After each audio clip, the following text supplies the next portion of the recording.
You will need about a third of a cup of cottage cheese or paneer crumbled or chena, and vegetables as you prefer, about 2 tablespoons or so of each, oil about a teaspoon or so, and some spices. So let us start making it. It's a pretty easy recipe. I'm going to start off by adding the oil to the pan. Once the oil is hot, add in the cumin, about a half a teaspoon or so. Now I'm going to add in the green chili and ginger.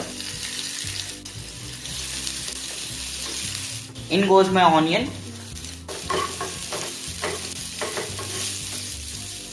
French beans, carrot. Cook this for another few seconds. Now add in the capsicum, corn, tomato.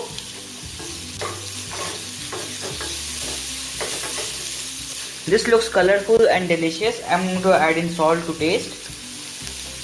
Half a teaspoon of red chili powder.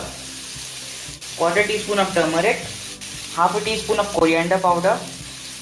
And half a teaspoon of cumin powder. Mix this well. Now I'm going to add in my chena.